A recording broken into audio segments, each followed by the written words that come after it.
Committee meeting to order and congratulate our newly elected and re-elected committee members. Thank you. Thank you. Thank you. Honor to serve with you. And we need to start with a reorg of the committee. So, start with the chair first? So do I have a nomination for, or a motion for a chair? I'd like to nominate Angela. Do we have a second? I would like to second that nomination. Any discussion? All those in favor? Aye. Aye. Okay, and we need a nomination for vice chair. I'd like to nominate Ruth for vice chair. I would second that. Okay. Any comments? Okay, all those in favor? Say aye. Aye. Okay, and secretary. I'd like to nominate Tom. I'll second that. Any discussion? Okay, all those in favor? Aye. Aye. Okay, and now we need to appoint both of you, I think, back to the regional school, Berlin-Boylston Regional School Committee. Is that correct? Or all three of them? You can actually do that, right, that's what you would have to do. So you'd have to do one first, Okay. and then the second. So I was we going to have say you could do vote it that at in? the try, but you can actually do it right here tonight. Okay, yeah. Yep. All right, so I'll supply that I'd like to appoint. Is that correct, Bruce? I think so. Yeah. Right. I'm thinking of something else, but yeah, no. I'd like to combine it and make a motion to appoint both Ruth and Tom to the Berlin-Boylston Regional School Committee. You really should do one at a time, because otherwise it's only you that can vote. Oh. Oh, okay. All right. Well, I'd like to appoint Ruth Blandon to the Berlin-Boylston Regional School Committee. I second that. Do I? Yes, thank you. All those in favor? Aye. Aye. Okay.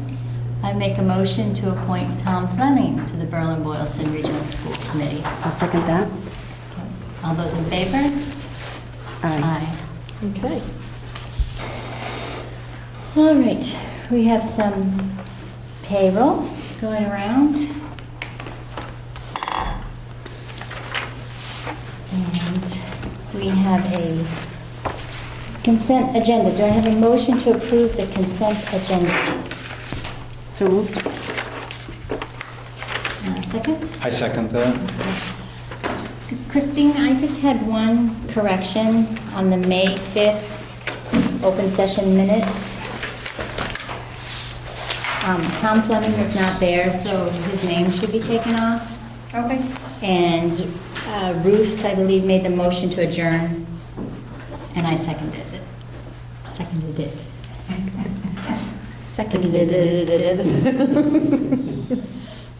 Thank you very much. Sorry about that. Thanks. Are there any other corrections that you noticed? Okay. So hearing none, all those in favor, say aye. Aye. Okay. We have received a communication in April from the Berlin Finance Committee, and I just want to let you know that I'm meeting with the Finance Committee at their next meeting, May 28th. Just to touch base and kind of do a budget year wrap-up and get ready to be on the same page for next year. I went to one of their meetings back in April and also received some feedback that I collected, and I thought we would discuss that. I think we're having a future agenda item, kind of a lessons learned from the budgeting process. Are you free? Would you like to go as well? It's 7:30, So- Wednesday, May 28th. I would love to go on that meeting as well. The thing is that the CPAC meeting, I'm doing a presentation that evening on de-escalation strategies, so I won't be able to attend. I guess what I was saying is I already got a bunch of their comments when I attended their, when they gave approval of our budget. So I thought with that coupled with what information you get, may be a good idea to bring back and to use as, helping us, like you said, build the plan for next year and how we approach budgeting with them. Sounds, Do they plan to meet in June? I don't know. So So it'd be nice if all of us could be there, because I know I won't be able to be there. And if Nadine wants, it's just a suggestion. You saying the Okay. meeting with them or just Yeah. amongst us? No, I Okay. think it would be very nice for us to have a united front Joint and all of meeting. us be Right. there. Okay, I I will would talk to like them about attend. that. Like I said, I just can't, I have a commitment with CPAC. Okay. I'm not looking for another meeting, but I think it would be very nice for all of us to be supportive of and understand 4 years or 8 years are better than 2. And then will we have a session or a topic here on one of our future agendas? I Yeah, don't we know can if it's put that as a at- future agenda At item the region or request. here about how we approach budgeting for the next go-around? Yeah, I think that would be extremely helpful. I wonder, Tom, if it would make sense when it's fresh in everybody's mind to try to do it maybe at one of our September meetings, because it'll be right before we begin the Okay. budgetary process, and that would probably be helpful because we'll all be starting up with that whole process. Rather than doing it now, we might. As long as it remains fresh in our memory, to Yeah, what I take good collected, notes kind of thing. like as I'm reading through my notes, it's bringing back the details of it. Right. Yeah, sure. I would September suggest, would so be good. Christine, if you could even put on there, How do you want me to word it? well, just a future agenda item, Yeah. could just be budgetary process discussion Okay, as a September meeting. sure. Thank you. Do we have any petitions and audiences related to items on the agenda?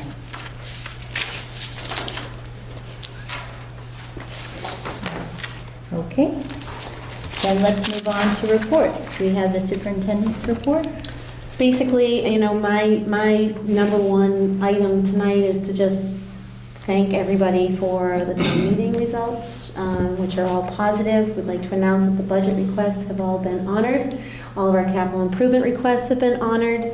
And honestly, I want to thank, Link and our PTO and everything for supporting parents and letting us have it was our student council, I believe, at the high school, correct, that helped? That was the cheerleaders. Those the cheerleaders. Oh, and our cheerleaders from the high school were our babysitters so that parents could attend the town meeting and be at the town floor. And I think with everybody's support for the budget has been really, it was commendable. So I just want to say thank you. Everything has passed and we're able to move forward with meeting all of our educational needs that we feel are appropriate for the schools. So it's good stuff. So I'm really excited about that.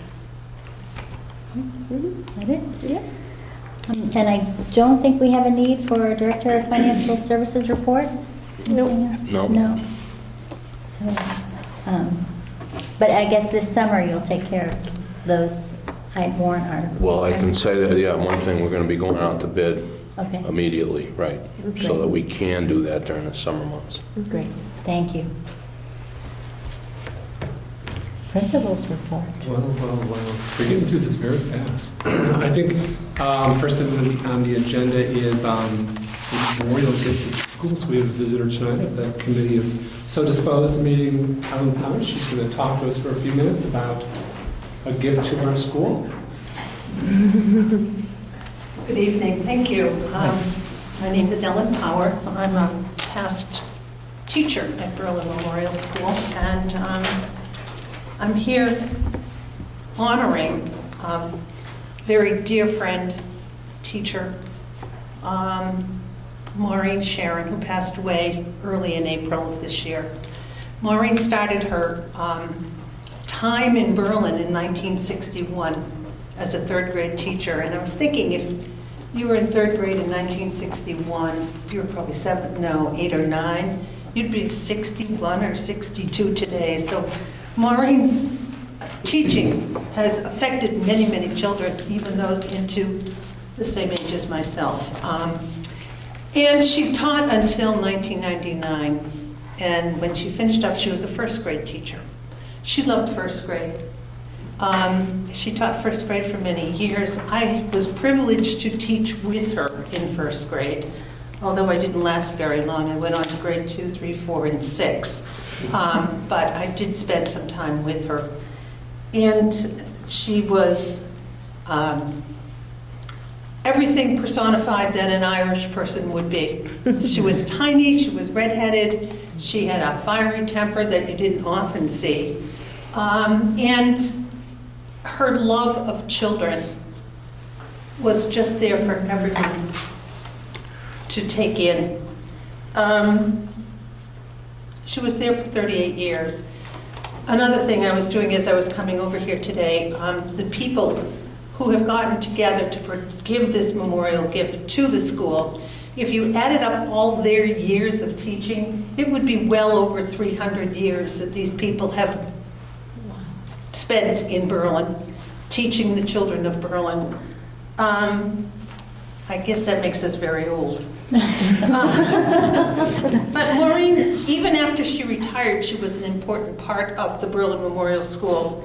She would come in and copy, and that's what we called it years ago, duplicated papers for teachers so they'd be prepared in their classes for those events that would be happening at another time. She did bulletin boards. If you needed a bulletin board done, she was the one to ask. She laminated. She loved to laminate things. She did presentations in some of the classrooms, and she was part of the SOAR group. She came in once a week to listen to the first, second, or third graders, maybe it goes down to kindergarten now, children read to her. So you can see that she is being missed by many of us an awful lot. She also worked with Carol Young and Elizabeth Bennett. So in Maureen's honor, we, a group of 30 people, many of us retired, have collected monies to buy 2 rocking chairs for the first grade classrooms. There's one already at school. It was delivered yesterday, and this one is the second one. It has a little plaque on it that says, honoring Maureen Sharon, devoted teacher of Berlin's children. Along with that, I have a check for Carol Young for $325 to buy books to go along with these chairs. Children should have things of interest to read, and we're hoping that Carol and Elizabeth and even Julia will have some time to spend the money and put it into books that they feel worthy for the children. I would like to read the names of those people that donated. I tried to put them in alphabetical order, so it'll go very quickly. That's the teacher in you. I did find one mistake, though. Gail Arnieri, who was a present teacher. Elizabeth Bagshaw was a school psychologist. She retired last year. Cheryl Beauregard, another teacher. She taught kindergarten and grade 3. Elizabeth Bennett, who has taught preschool, kindergarten, and grade 1. Trudy Coles, who taught kindergarten and grade 2. Elizabeth Cunningham, who was a school nurse. Christine Daly, who taught kindergarten. Peter Daly, who was the instrumental music teacher for grades 4, 5, and 6, and also the band director at the elementary school. Catherine Duggan taught grades 3 and 4. Barry Yeager taught grades 3, 4, and 6. Patricia Einerman was a classroom aide. Linda Nelson was part of the Title I program. I think I lost my place. Janet O'Brien, classroom aide. Cheryl Olson, grades 2, 3, 4, 5, 6, and was also principal at the school. Susan Ostrowski and Gail Arnieri have both taught grade 5 and were first hired as sped aides way back when we had a substantially separate classroom. Jean-Paul Paget and Marilyn Paget, husband and wife, who taught classroom music to all grades. Ellen Philbin, who is here, she was our school nurse at one time. And then there's myself, grades 1, 2, 3, 4, and 6, and interim principal. Ann Rosso, who is the enrichment teacher now at school. Jean Snee was Title I and also part of the SOAR group. Ellen Swinconik, kindergarten. Mary Turvo was part of the cafeteria staff. Judy West, a substitute teacher. Jean Wheeler was the school secretary for many, many years. Lynn Winnan was a principal. Cynthia Wilson was a grade 2 teacher. Stephanie Woodward is presently at the school, and I believe she's teaching grade 3. And Carol Young, grade 1. Those of us who are retired are proud members of a group called BEST. And BEST stands for Berlin's Esteemed Staff and Teachers. We are all retired, but we all put many, many years into being in Berlin, and like Maureen, devoting our teaching careers to educating the children. And for those teachers that are still at school, they're doing a great job. So I'd like you to accept our gift, and I will give this to Carol. Thank you very much for letting me do this. Oh, thank you. Thank you.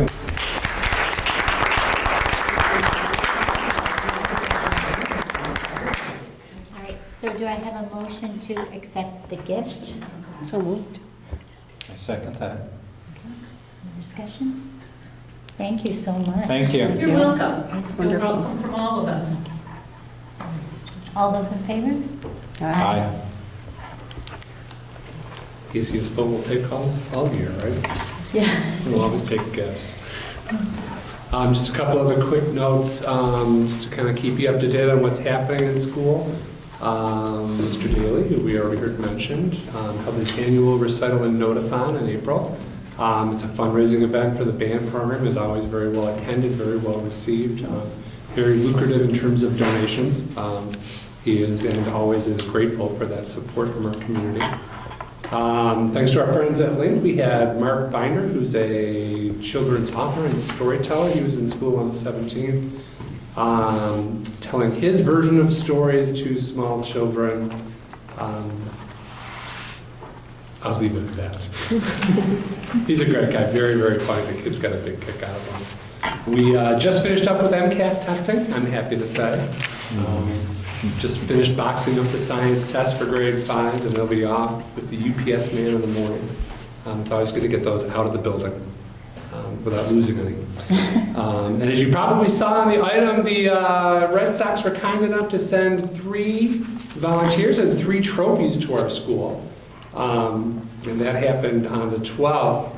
Everybody was there to see the trophies except me, keeping my tradition as a Buffalonian intact. I've never seen an actual championship trophy. That's because you haven't been in Massachusetts long enough, my friend. I know, I'm telling you. My day will come.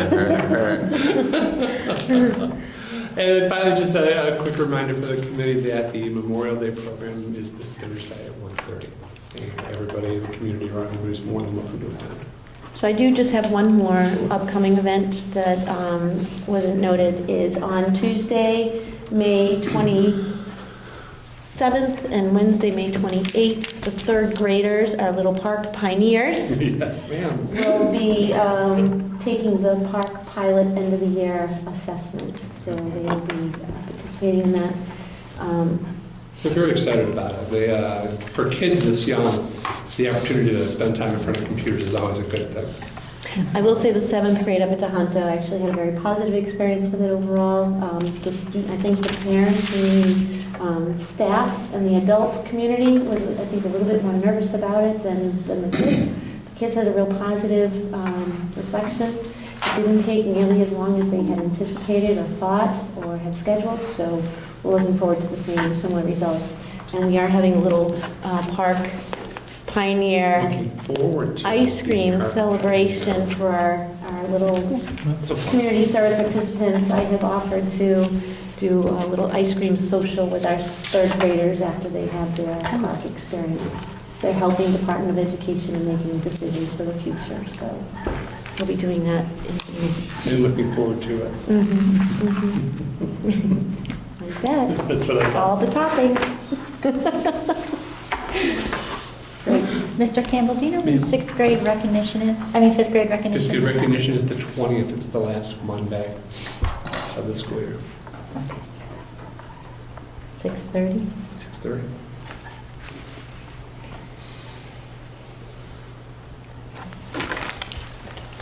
Okay. All right, moving on to business items. We have 3 Tyler Scholarship Subcommittee recommendations. Yes, so how would you like to go about this? It's the 23rd. I'm sorry to just, I need to just Back up. The correct 20th is- something. Yes. The fifth grade recognition is not on the 20th. That would be a Friday, which would make us sad. The 23rd is a Monday. 23rd, okay. Still 6. 6:30, okay. Got the time right? That's time, right? Got the month Halfway right? home. You got the month right.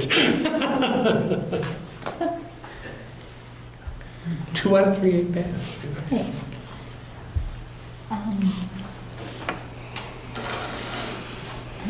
Ruth, how does he need to do this? I just have two versions, one with names, one with just tracking numbers. I don't know which one we wanted to do.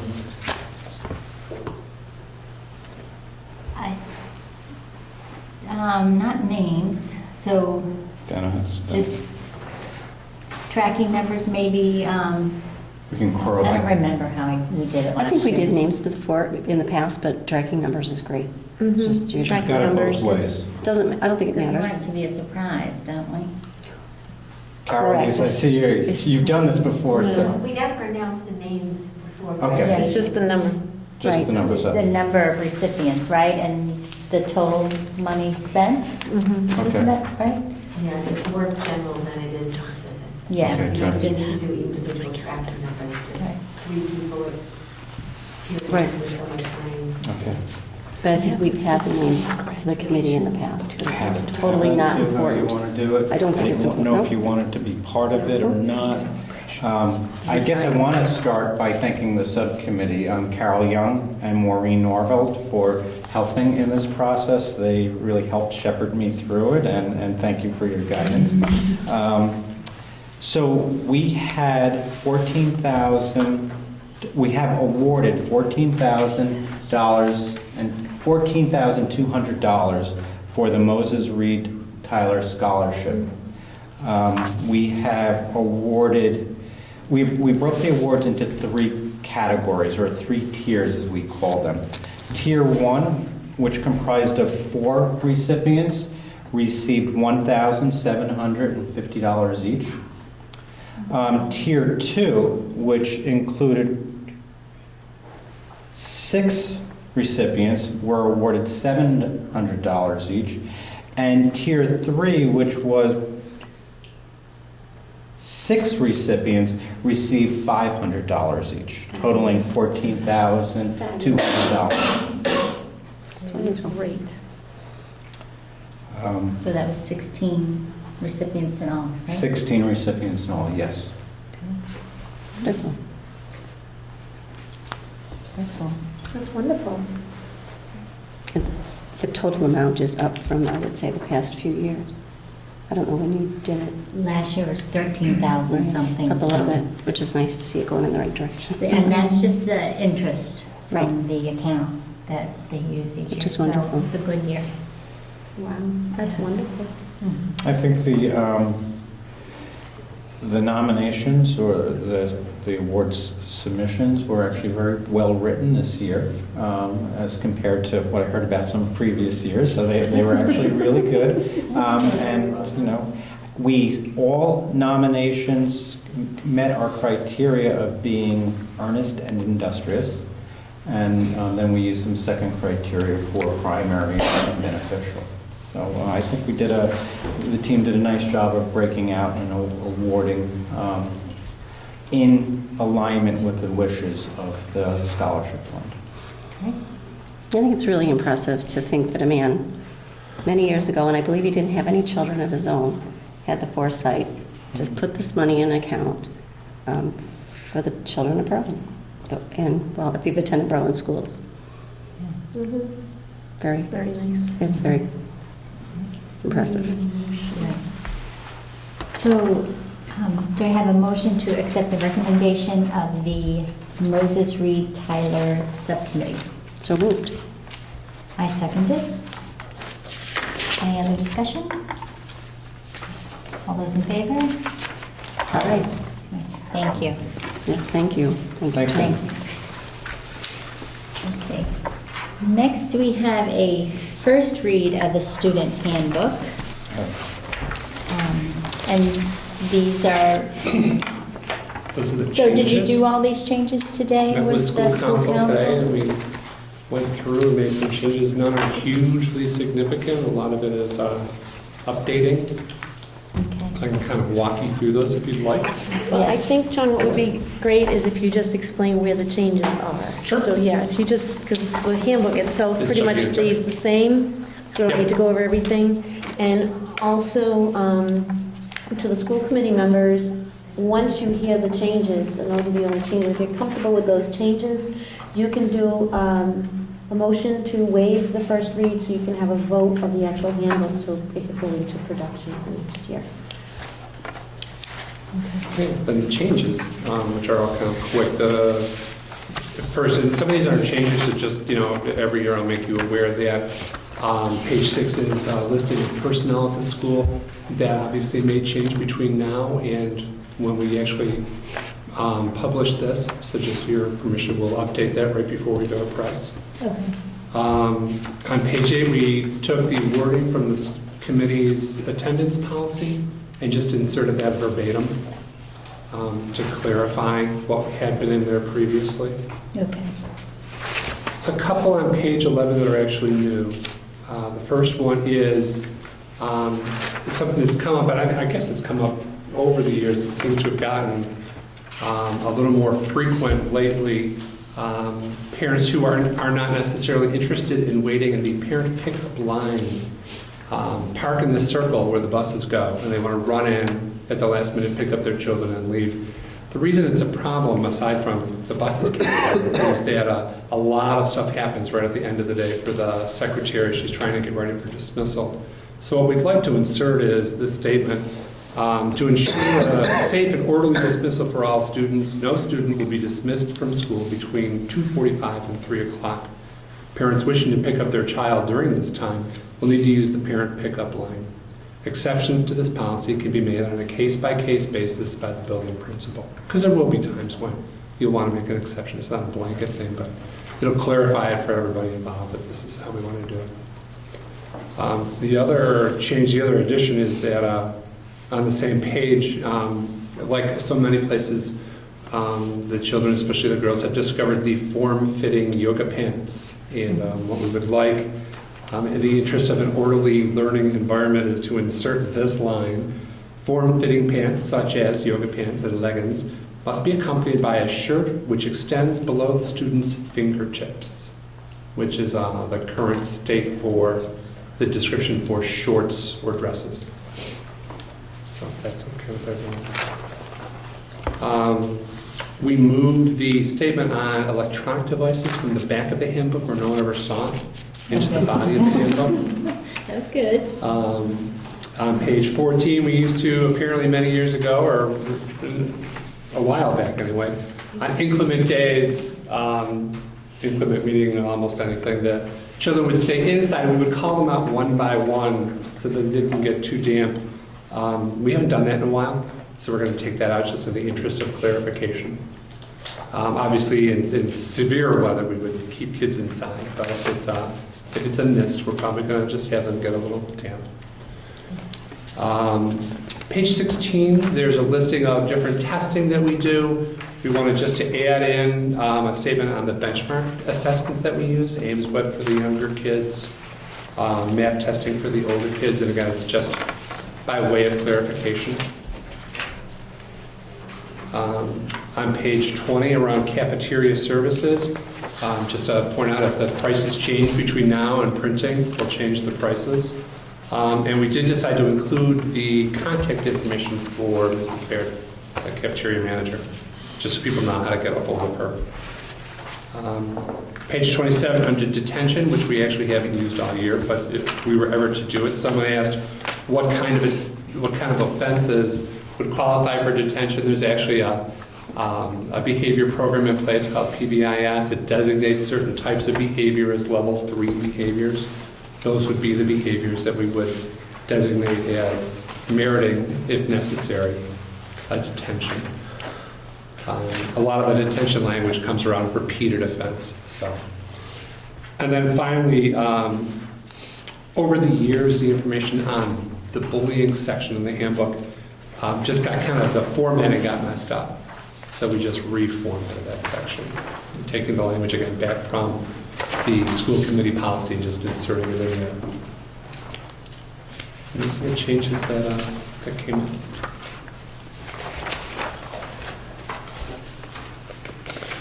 The only recommendation that I would have, John, is on the bullying policy, pages 31 and 32. There was an update to some of the terms this past year on the bullying. I'll check and make So sure if we you use could the just most double updated check one. that policy. I did check that because I noticed that as well. Mhm. Because the Berlin School Committee approved the updated policy October 1, 2013. Right, so there's some word changes that have been added there. We have a similar situation on page 28. Right. That policy was updated November 4th, 2009, and I think it has a 2007. And that's, The suspension policy.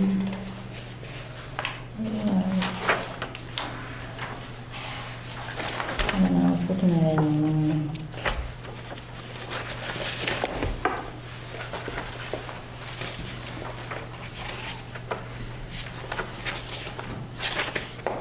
It's policy KF.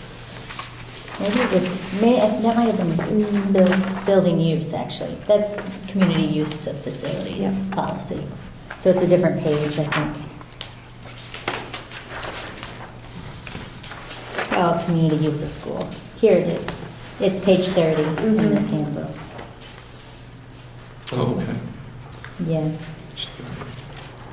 And also in that, there's just a typo too, I noticed. Okay. I just catch them once in a while. So where it's almost towards the end where it says, school facilities shall not be used or private gain, I believe it should say for. And they called that school committee policy 1410. I don't think we have them by numbers anymore, do we? No. So it should be policy KF. Yeah, no, what I'll do is I'll just go back, I'll take the policy and just paste it right in there, the way it's Okay. written. Okay.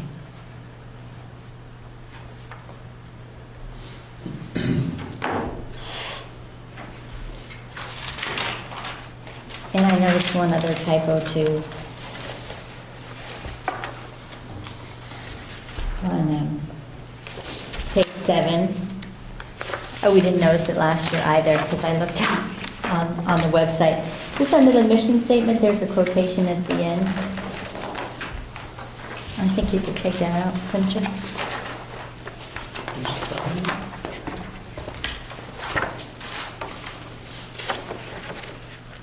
Yeah.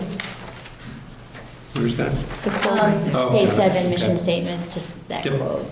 I think it was just left over from a cut and paste. And just one more little piece, John, is when you're looking at the members of the school committee administration, we have Karen Molnar as the director of PPS Berlin-Boylston. I think you should also just add there that she's also the Title IX officer. Because I think oftentimes when you can say that you can report to Title IX, people don't understand who the Title IX officer is or who that is, and that's Karen's department.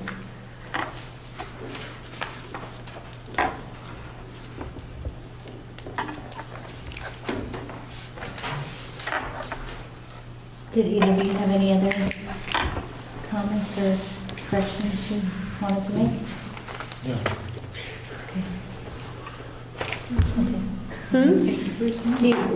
Do I have a motion to waive the first read?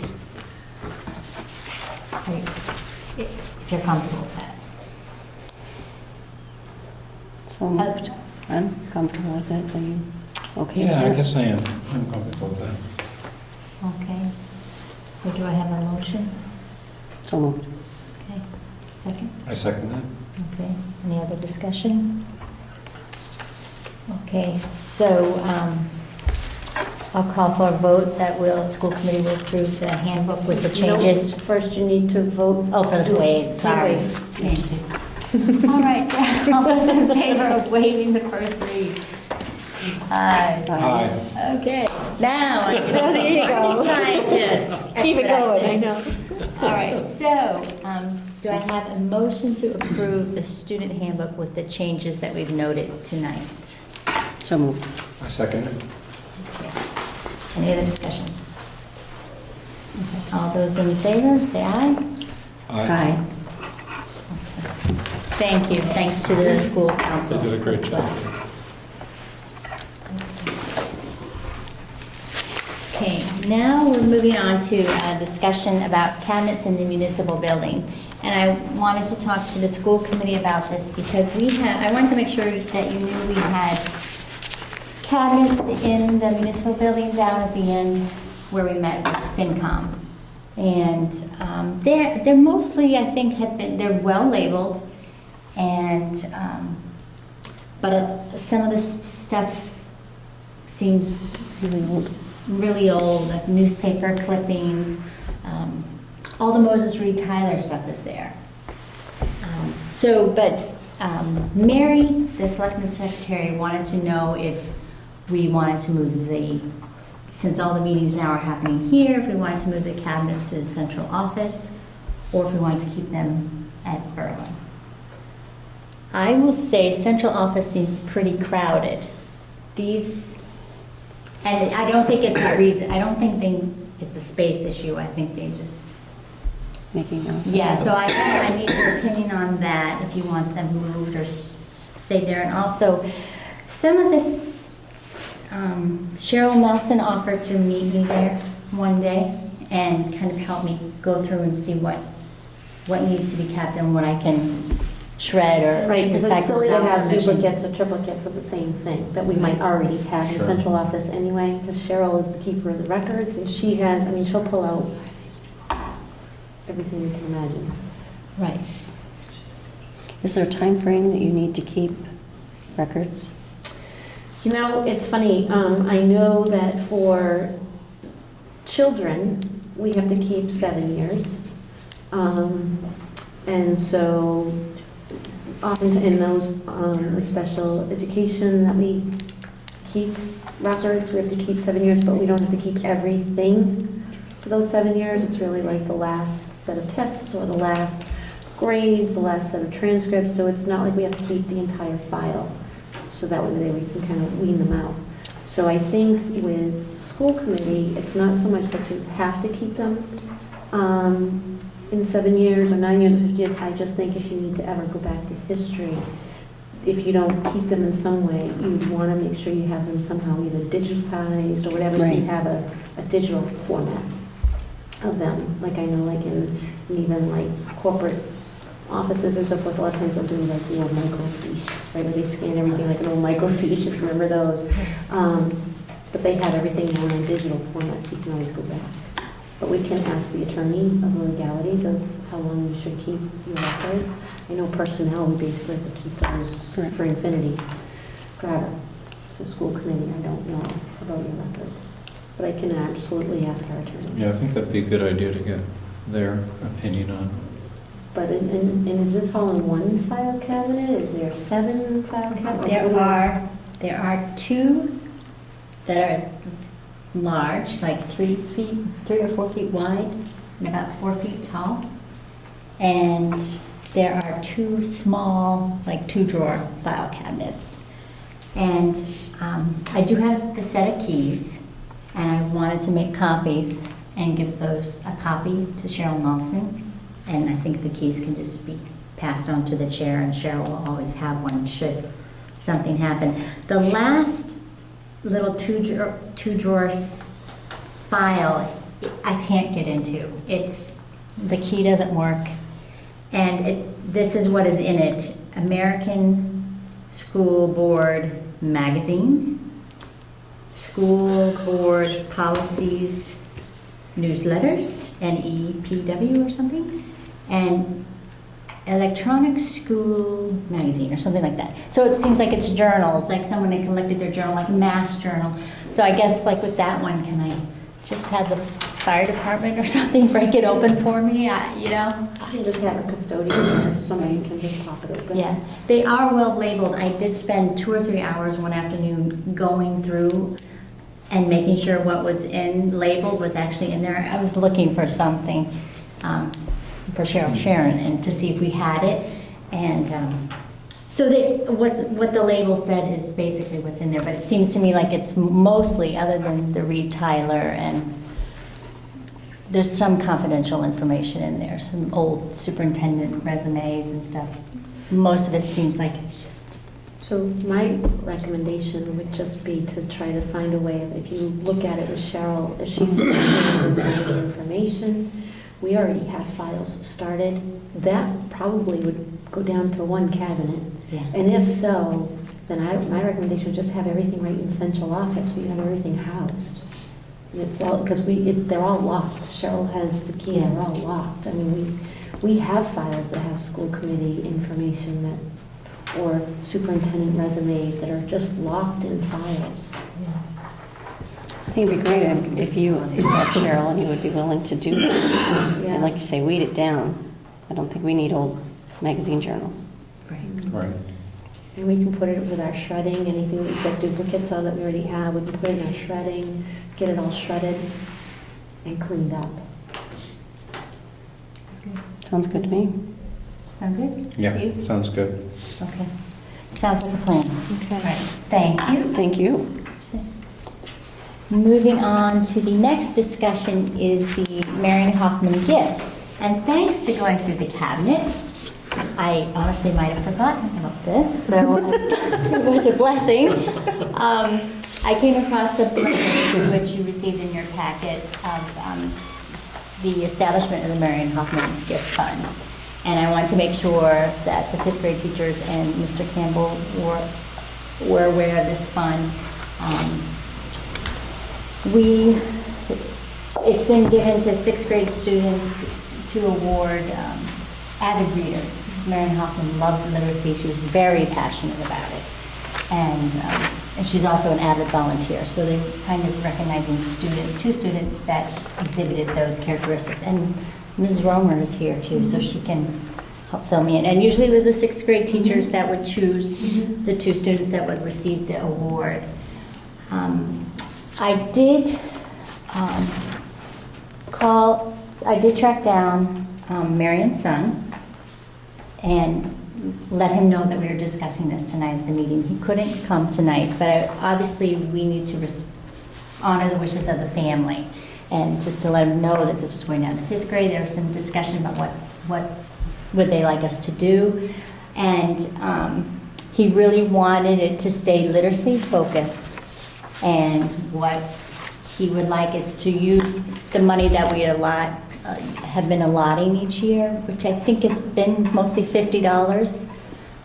The past 2 years we've given, last year we gave 2 $25 gift cards to Amazon, so the students could download a book to their e-reader or buy a book. I think the year before they gave 2 $50, and then previously they used to give savings bonds. But the last couple of years, 2 or 3 years, we've been doing, remember that? We've been doing the gift cards for books. They don't do saving bonds anymore. So her son did say he would like to use the $50, whether it's to continue for the 5th grade, 1 or 2 deserving students, or if you want to take $50, that same amount each year, and buy books for the library or some other literacy type needs. He was okay either way. He just wanted a copy of the minutes, and also he wanted to know when recognition was, because sometimes in the past the family has come, and I told him I'd let him know the date, because I think he or one of his brothers might come give the award if you want to go that route. So that's the story from the family. I'd like to just say that I think, although it's great to put it into the library, I think it's just, to me, wonderful to see the children themselves directly getting a book or getting something towards literacy focus. So my recommendation would be, although you can give it to a library, I just would like to see it go directly to a child. Whether it's 2 $25 gifts or $150, I think $225 would be done with the Amazon or however they can use it towards books. I just like to see it go in the hands of students directly. That's just my recommendation. Because if it went right to the library, that would be a change in the intent, the initial intent of this, right? Mm-hmm. Okay. What do you think, John? What do you think, John? That's, you Did you have any- know, there are several of these very, small, kind of historically given awards, and, for each of them, I think, as we transition from awards to sixth graders to awards to fifth graders, we'll kind of have the same discussion in terms of reaching out to people and getting their sense of, what would they like to have done, and we can kind of make that a project as we go forward. Yeah, I'm comfortable, especially with this particular gift. We can continue that. And then the teachers will maybe perhaps one student from each Yeah, class that's that the helpful. teachers could. Those are one student from each class. Okay. Any other comments? Ms. Rowe? Yes. I'd just like to make this comment. I was there when most of the awards were established. I'm very happy to see that you would keep those awards for the fifth graders. The reason for the awards was to recognize the oldest students in the school. At that point, it was sixth grade. It's no longer sixth grade, it's fifth grade, and those children should be recognized for their accomplishments while they were in elementary school, and that's just my feeling. But the Marion Hoffman Award was definitely meant for children, not for books for the library. It was to encourage more reading by the students. And I think that most of the other awards, I know the Marilyn Pache Award is given through Chorus, I believe, and Peter Daly has an award that he gives. These awards have just become an important part of the sixth grade recognition, and certainly the fifth grade, and I know that the teachers work very hard to make sure that they're spread amongst the children in the classes. So I would feel very bad if they came over here, where there is no sixth grade recognition here, is there? No. So that's my feeling. Thank you for letting me speak. You're welcome. Yeah, it is nice for every child has a different gift, and so it's nice that we can recognize them for their special gifts and their special talents. So any other thoughts on that? No. Okay, all right. I will, since it takes, before we can send out minutes, they have to be approved by the school comm, correct? So I'll give the son a call, and let him know. Great. And let him know the recognition date. I will let you know if he's able to attend. Great. Okay, so next we have dashboard discussion. And a dashboard is, if I understand correctly, it's really just a data that you put on your website, and it's data of things that are of value to your school and that you want to track or make others aware of that are looking at your school. That's how I got it. So did you have a chance to look at the links? I also think it's a way for the school committee to just evaluate where you are at a certain point in time, especially if it's updated on a consistent basis. Yes. I did get a chance to look at it. Obviously, there was information that I would say we wouldn't be interested in. We just need to decide on what we're looking at. And how it's going to be organized and how Right. it's going to get put on there. And I think- understood, we need to Yeah. understand it so that when we look at it, it's like, okay, that's what that means. Yeah, right, of who the audience is looking at it, because some of the data I saw and some of them, I didn't know if it would mean a lot to people that weren't kind of in the know, right? So who's the audience who are we enlightening with this information? Now, John and I met last month and reviewed the topic of student achievement dashboard. And we worked up some information around that think we'd be happy to share with you all tonight about, if that seemed like one segment of these different dashboards that we saw on those samples, right? Some of them were around enrollment things and other, but I think we've talked about also here about what do we use for student achievement when trying to show how we're doing in that area. Yeah, we'd love to hear what you came up with. Actually, have some samples of what we did, and I can share with you what that is. Sorry, they're not all color. I have to get one for Cheryl for Liquid. So Christine will need one too. Thank you. It's two-sided here, I'll describe this as, John and I met, and we went over a discussion first of what would we want to include on it, and then briefly talked about what would it look like, type of thing, because I think they both go hand in hand. This first page here is really to talk about what type of data we'd want there, so we talked about it in two things. What would be the metric, and then what would be the measures, so how would we look at that? In simplistic terms, it was reading and math, right? And in reading fluency, we had one way of measuring grades 1 and 2, and then a different way of measuring grades 3 through 5. So we thought that we would have to separate those two. So for example, if we wanted to look at grades 1 through 2, we would use as a measure their Ames Web, which is delivered 3 times a year. So we have 3 sources of data.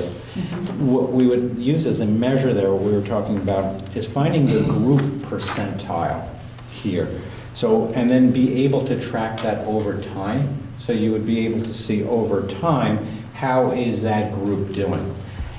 One thing, and I think first we struggled with is, what do we want to see? Is it the grade, or do we want to see the combination of grade 1 or 2? Or do we want to see a combination of more than that? Or do we not maybe want to look at 1 and 2 and look at 3 through 5 as a group, or each grade? So I think there's some things of what you want to measure, right? Is it really about how we're doing at each grade, or is it how the school as a whole is doing? So kind of what is the group base, right, that we're trying to get at? We had that both for math and for reading, right? And then 2 additional metrics there was, one, attendance, because we felt that was in many respects kind of a leading indicator of, the premise goes, if the students are participating in class, they're going to do better on these tests. So we wanted to measure that against this. And then MCAS, even though it's once a year, it is something that we should have out there. But it's something, I think, over time, you may have a history of data to see how you're doing. What I did on the second page is really just mocked up what it may look like, right?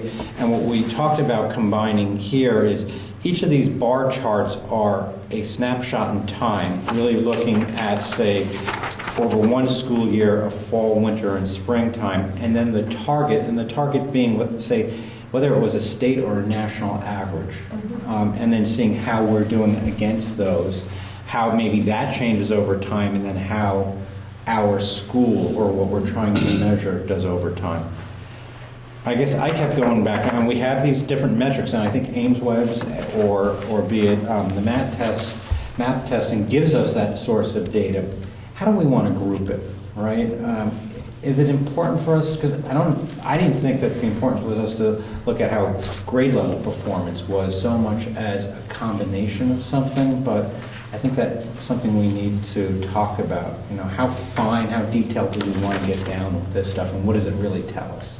So I think this is great. The only thing I'm just going to say, just because this is out there and I don't want people to get the wrong idea, is Ames Web is grades 1 through 3, and math is only grades 4 and 5. I thought we were... So we had looked at the possibility of changing that, but Yeah. that was decided because of all the other changes, that for next year, we were not going to make that change for next year. The 3rd grade would be piloting some of the math, Okay. so it's not something we'd want to actually be collecting data. So I just want, before it gets out there, or people Yeah. go, oh, now we're not doing it, I don't want people to get And nervous this on wasn't that. meant to say anything, it's just, here's different ways. We Right, but we it- know there are 2 different ways of measuring, so we have to keep that in mind, because trying to combine these actually may not give us the right outcome or indication. At some of the schools, they kind of did both, and I'm wondering if you could do both, the grade level and also the whole Right, school. you could have what your aggregate is, and Right. then, click in to drill down to something specific. Mhm. Gets pretty detailed at that level, right? And since we have such small class sizes, Right, that's a are challenge. we getting, I was always, what are we trying to answer with the question? Right. And it looked like looking at like if it's too small a sample, they won't even include the data. Like, for example, the DESE, MCAS data, how they kind of divide it Yeah. into boys, girls, students with disabilities. If the number's lower than 10, they don't put that No, data. lower than 20. Oh, I just kind of noticed. Yeah, under 20 is not considered a valid subgroup. Okay. So that's why if you look at the grade level itself rather than the subgroups in your categories, you'd be better off. I think this is a great approach. Do you think, I was trying to think of the layout and how you look at it over time, because I think the real benefit of this isn't looking at any just one specific period, but looking at it over, a 2-year trend or whatever your trend period is, and seeing, is it going in the direction you want it to be going? And if not, why not? What are we doing about Well, and it? that's when you have data to start asking those questions. Because one thing I saw with some of these online that, I guess, a lot of it seemed to be a snapshot in time, which is okay, but what does that mean? It doesn't tell me whether that was good or have they really improved or what. I think, at least that's what I think we were trying to get with this, is how do we demonstrate, is the school moving in the direction we want it to? I think the other thing too that you start to think about when you're looking at dashboards is how are they tying into the policies that you're developing? So like Right. attendance, you just revised your attendance policy. So what impact has that change in the policy had? Or, as you start thinking of more things or different things, it's because the policies are what you control or what you have decision-making in. And it would be nice to see the impact of the decisions you're making towards student achievement. And I think that's the way school committee can tie in. Right. So is it possible, and let's just take, for example, math and the math test, because that is all the grades, right? Is it possible to get a aggregate percentile of how BMS did on the math test? See, I think that would be beneficial more than parsing at the grades, or maybe a place to start. And then if you want to dig into it, then you have more data to look at it like that. Currently, we have 2 classes in each grade level. I'm comfortable with doing a grade level comparison rather than a classroom comparison. However, with 4th grade, you've got 1 class. Yeah. So I'm a little hesitant with doing grade level, so I like the idea of doing it as a composite of here's map, because if you just do 1 grade, it's effective of 1 class, which Right. then the teacher could feel is reflective of him or her. So at that particular level, I think, just to be respectful of everybody. Because that's not so much the intent. But, Exactly. But is it okay to blend it between the grades, the percentile? Yeah. You can, okay. I just want to make sure that the data is there for us to be able to look at it. Yeah. And then we have, say, a national average. Is there more of a localized average? Yes. There is, okay. Yeah. Like state, you mean? With MAP, we can do state and national. Okay, no, is there a regional by chance, or? I don't think they would bring it on Okay. national, no, but state is really what Okay. we're going to compare ourselves to. Anyway. Yeah, I think that would be, good. Okay. I wondered too if, what we have on the dashboards also should be reflective of what we value. And even though we highly value the assessments and the MCAS, I wondered if we would want to have some of the other stuff on there too that we value. For example, some things I thought of were, and I'm just trying to think from a parent or community perspective of other things that you're proud of your school for. And I thought that the school from DC was interesting in that, because they have real academic challenges. So they brought in other markers of success that you might not think of. So that got me thinking, well, what are other markers of success that are not the testing? And I just thought of, your percentage of students that are in band or chorus. And we have, I think, data with the Swiss, the PBIS. So it's a safe school that's respectful, and I don't know if there's any data around that, like the incidents of bullying, documented bullying. You have the schools, and you have the state average, if there's such a thing. I mean, I would guess that you'd find that BMS is a pretty friendly place. I don't know how else to say it, but, someone looking at that, you want to take pride in your school and look at what are these other factors that make our school great that we can acknowledge. So, Right. another thing I thought of too is we have our teacher retention rate is great, and our tenure of our teachers. If you just put in, it's not really something you're monitoring over time, but if you update it each year, the average tenure of our teachers, that's very respectable.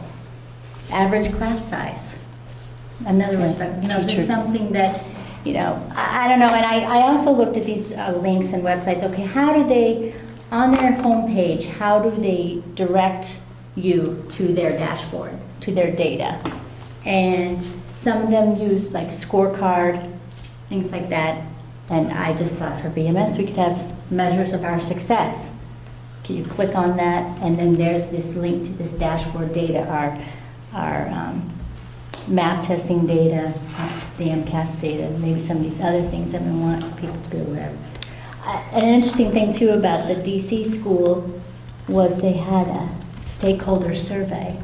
And a few years ago, a community member recommended to me, this other school, every year they do a survey of the parents. I think that's just great.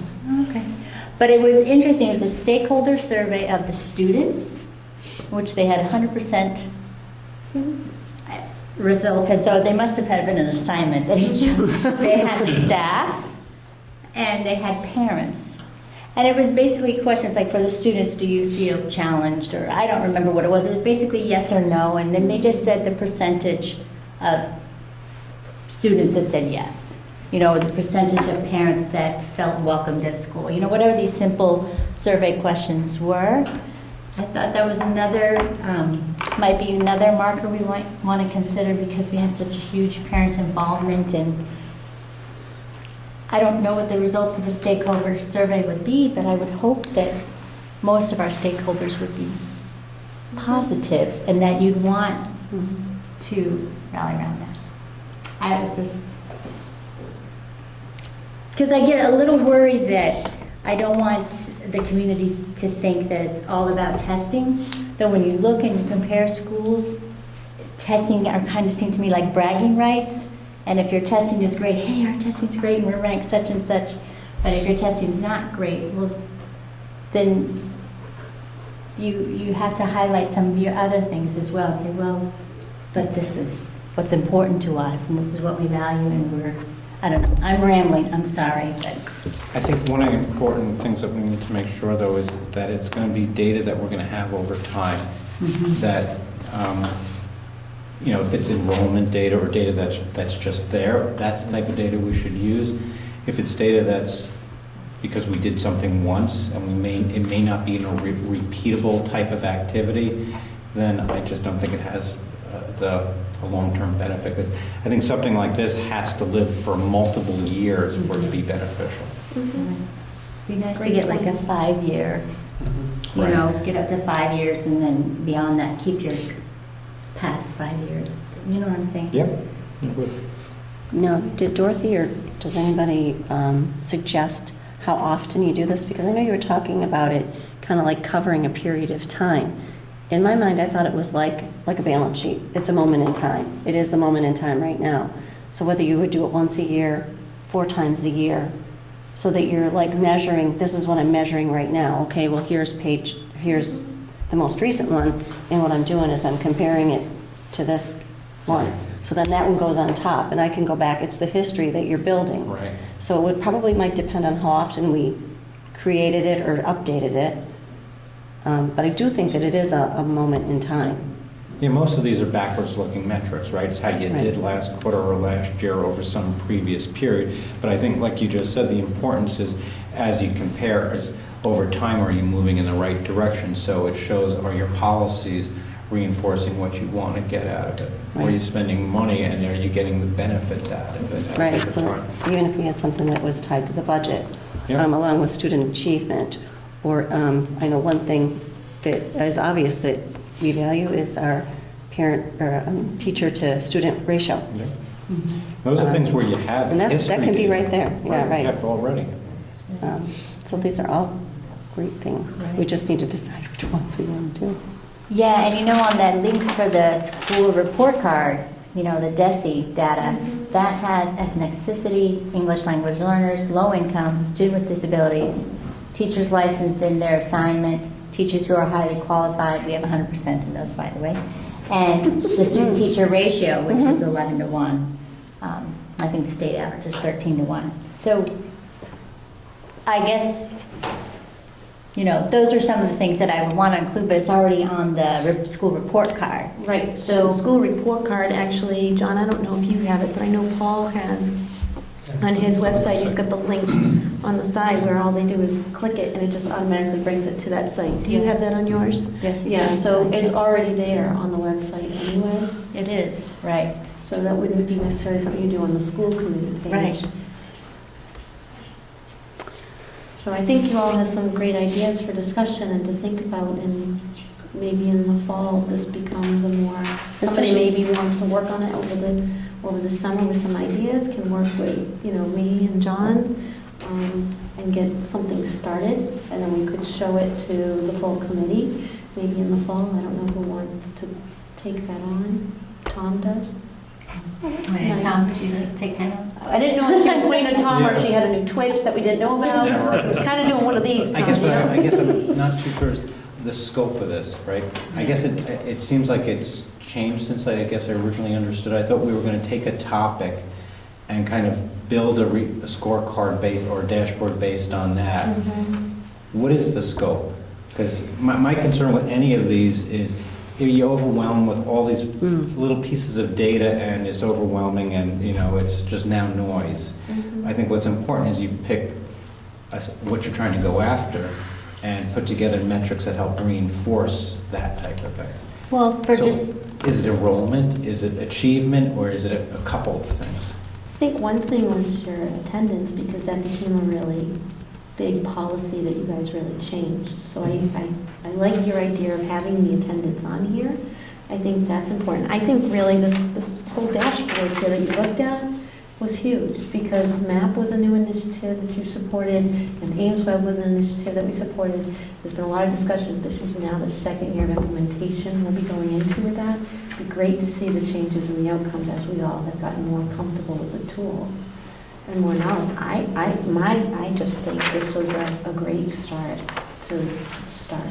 and I think to start, we can keep it simple and basically just this factor, our benchmark testing and our attendance. Okay. Actually, Was there- our goal was based on student achievement. Our dashboard Right. goal was student achievement, it wasn't anything else. Okay. So I didn't know if we wanted to do some of those other things. Well, maybe when we revisit our goals, maybe we could add a little piece of something. We have, start with the student achievement and then add something that we feel is important, whether it's attendance or Okay. student-teacher ratios or whatever. Okay, so the next steps with this would be what? How will it work with John on your actual data and then putting it together? So that in September, when you're in your September Yeah. meeting, you can show what you've worked on. Do you think you have some data, John, that could help flush this out a little bit? Yeah, I do. I think what we should probably do is hold off until we're just entering that MAP window now for the end of the year, and AimsWeb as well. So Okay. maybe after we sit down with that, because I know we'll do a lot of work as an administrative team, we'll do a lot of work with the teachers around, it's a snapshot of our year. Right. How did things go? And then I think from that we can kind of distill out, some of the most value-laden numbers. And then maybe you and I can sit down and start to talk about, okay, these are the reports that we have that'll get us to like a school-wide percentile. Okay. So we'll have that 3, by the end of this year, we'll have 3 points of Yeah, yeah, data 3 that points will of be data. over the last Yeah. year. Okay. And we'll be, just for you to know about timeline and so forth, we had determined the July 1st, July 2nd, July 1st, as an administrative team, looking at all of this data as the end of the year, and then we finished it up. So we're doing a full day training on that with all of the admin team. Okay. And then on July 29th, 30th, and 31st, am I right? 30th, 31st, and August 1st. Those 3 days are administrative retreats, and we'll be looking at data again at that point because there'll be a follow-up training to that. So probably right after all of that would be a good time to probably you and John sit together and say, this is a good. So why don't you reach out to me when you're ready? Yeah, And, because August gets funky, so we'll have to plan ahead so that Okay. we've got some time to really sit and go through it all. And one other thing I want to say, I loved the one website that had their state testing, and they just had like a speedometer. Did you see that one? Or some timer, where they just had an arrow pointing to the percentage that were proficient. It was very simple, very just, I like that, so. If you're going to do something like that, not with the maybe you're going to make your own. I like that. Okay. Anything else? Any other comments on the dashboard discussion? Yes, that's what I was I lived it. I should show it to the audience. I think we are ready for upcoming events. There's a 5th grade recognition Memorial Day program and the Link meeting coming up, all of which I plan to attend. Oh, you're going to the link in June? Yeah, Okay. it's my last as a dual role Okay. as a parent and. I'll take it off my calendar then. Oh, did you have that calendar? Anybody plan on coming to the CPAC meeting? That one. I think I've got the 28th. That's the 28th, Oh. but you're going to try to Oh, change the okay. FinCom to June, right? Well, I'm still going to go meet with them. Is that okay? And then try and talk to them about all of us having a joint meeting.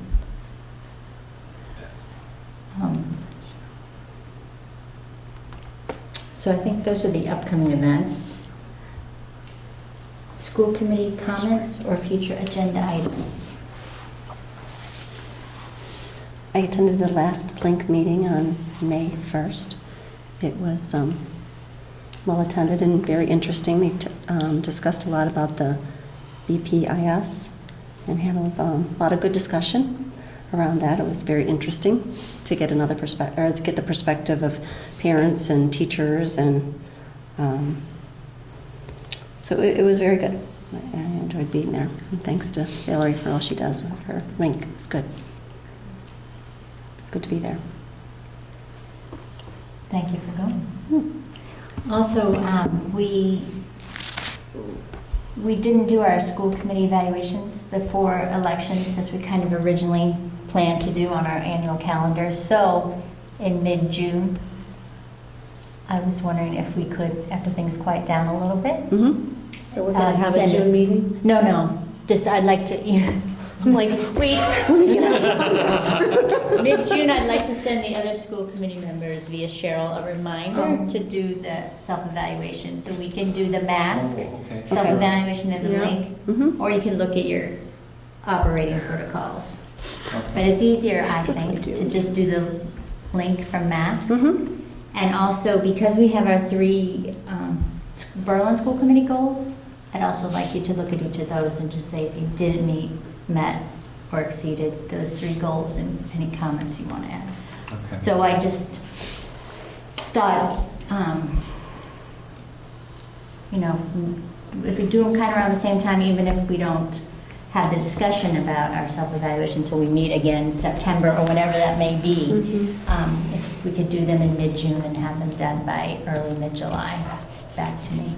But I'll send you them. So you'll send the form I'll send you the, I'll have It's a link. Cheryl send you the link for the Okay. form, and, It's but very simple. it's simple, doesn't take Okay. long, but, We've come a long way. yeah. A lot's going on in the next few weeks, so Now, the give you that break. schedule for meetings coming up, is there a new schedule for these meetings? So, right, I actually just sat with Cheryl, because I was away last week, and I just sat with her Monday. And we went over some of the ideas and some of the recommendations that we had, such as in March to do the budget hearing, like a Monday, Tuesday, Wednesday. Okay. Good. March, and then in April to then have at the tri-meeting will be the final vote of each of your budgets, just like we had talked about. So I went over those, so she's formulating the dates based on this year, how we formulated them, and then you'll get a copy of that as a draft to review, and to give me any feedback, so at the next tri-meeting, we will have all of those schedules. Okay, So good. you'll get them, and then Boylston will get them, and any feedback that you give me between the time you get them to the meeting, I'll make those adjustments and prepare it for the school committee.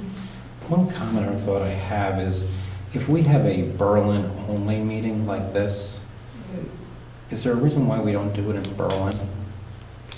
Yeah, actually, the reason why we had stated that we weren't doing it in Berlin was because it wasn't being recorded, and all the meetings here are recorded. I think Berlin's overcome that. Right now, they're recording their selectmen's meeting. I think Okay, they built- so I think they that's built why out we some of their moved, that's why we capabilities. moved them here, Yeah. so that they're always here, it's always just consistent with where we're having them, and if by chance we have to have, say it's like a Berlin meeting, all of a sudden I have to have a reason, which we did once, where we ended up having to have a region, or we ended up having to have a Boylston, they're just all housed right here, and all the recordings are done right here through, all the students are supposed to be doing all of our recordings. We're fortunate to have Janet here, that's actually, it's been part of the in-between discussions that we've had, where Brittany from the recording TV station has actually had us with Janet at this point until we can resolve more of it for next year. Excuse me, but the Berlin fellow, Bill, Right, he asked me to do it. right. Okay.